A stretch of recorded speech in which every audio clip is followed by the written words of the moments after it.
National conference കൈവിട്ടതോടെ ജമ്മുകശ്മീരിൽ രാജ്യസഭാ തെരഞ്ഞെടുപ്പിൽ നിന്ന് കോൺഗ്രസ് പിന്മാറിയിരിക്കുന്നു. നിയമസഭയിൽ 6 അംഗങ്ങൾ മാത്രമുള്ള കോൺഗ്രസിന് രാജ്യസഭാ സീറ്റ് നൽകാനാവില്ലെന്ന് NC നേതാക്കൾ പ്രതികരിച്ചിരുന്നു. ഒടുവിൽ തോൽക്കുമെന്ന് ഉറപ്പുള്ള 4ാമത്തെ സീറ്റ് മാത്രമാണ് മുഖ്യമന്ത്രി ഒമർ അബ്ദുള്ള ചർച്ചകൾക്ക് ശേഷം കോൺഗ്രസിനായി നൽകിയതും. തോൽവി ഉറപ്പായതോടെ മത്സരിക്കുന്നില്ല എന്നുള്ള നിലപാടാണ് കോൺഗ്രസ് എടുത്തിരിക്കുന്നത്. ജിഷ്ണു കൃഷ്ണൻ വിവരങ്ങൾ നൽകും. ജിഷ്ണു, വിശദാംശങ്ങൾ.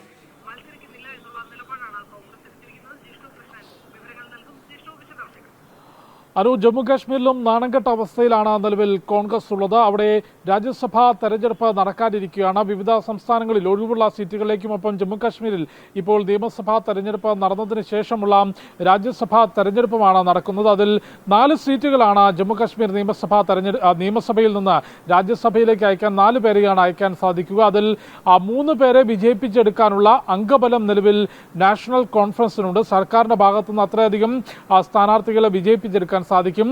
ഒപ്പം കോൺഗ്രസ് അവിടെ നാഷണൽ കോൺഗ്രസും ചേർന്നുകൊണ്ടുള്ള സഖ്യകക്ഷിയാണ് തെരഞ്ഞെടുപ്പിനെ നേരിട്ടത്. പക്ഷേ 6 സീറ്റുകൾ മാത്രമാണ്, 90 അംഗ നിയമസഭയിൽ 6 സീറ്റുകൾ മാത്രമാണ് കോൺഗ്രസിന് വിജയിക്കാൻ സാധിച്ചത്. ആ ഘട്ടം മുതൽ തന്നെയും ഭരണത്തിൽ നിന്ന് കോൺഗ്രസിന് അല്ലെങ്കിൽ ഭരണവുമായി ബന്ധപ്പെട്ട ഒരു കാര്യങ്ങളിലും കോൺഗ്രസിനുമായി ആലോചിക്കുകയോ അല്ലെങ്കിൽ കോൺഗ്രസിനെ ഉൾപ്പെടുത്തുകയോ ചെയ്യാതെ വളരെ കൃത്യമായി നാഷണൽ കോൺഫറൻസ് ഒറ്റയ്ക്ക് തീരുമാനമെടുത്തുകൊണ്ട് മുൻപോട്ട് പോവുകയാണ്. നിലവിൽ രാജ്യസഭാ തെരഞ്ഞെടുപ്പുമായി ബന്ധപ്പെട്ട് ആദ്യ 3 സീറ്റുകളിൽ വിജയിക്കുമെന്ന് 100% ഉറപ്പുള്ള അല്ലെങ്കിൽ വിജയിപ്പിച്ചെടുക്കാൻ സാധിക്കുമെന്ന് നാഷണൽ കോൺഫറൻസ് കരുതുന്ന 3 സീറ്റുകളിലും നാഷണൽ കോൺഫറൻസിന്റെ തന്നെ സ്ഥാനാർത്ഥിയെയും 4ാമത്തെ സീറ്റിൽ കോൺഗ്രസിന് സ്ഥാനാർത്ഥിയെ നൽകാം എന്നുള്ളതാണ് ഇപ്പോൾ മുഖ്യമന്ത്രി ഒമർ അബ്ദുള്ള ഉൾപ്പെടെ അറിയിച്ചത്. നാഷണൽ കോൺഫറൻസ് നേതാക്കളാകട്ടെ, മുതിർന്ന നേതാക്കൾ കോൺഗ്രസിന് അത്തരത്തിൽ സീറ്റ് കൊടുക്കേണ്ട ഒരു കാര്യവുമില്ല എന്ന പ്രതികരണവും നടത്തിയിരുന്നു. അത്തരത്തിലൊരു നാണംകെട്ട അവസ്ഥയിലേക്ക് പോയതോടുകൂടിയാണ് രാജ്യസഭാ തെരഞ്ഞെടുപ്പിൽ പങ്കെടുക്കുന്നില്ല എന്ന പ്രതികരണം ഇപ്പോൾ കോൺഗ്രസ് നടത്തിയിട്ടുള്ളത്. അവിടെ 90 അംഗ നിയമസഭയിൽ 42 സീറ്റുകളാണ്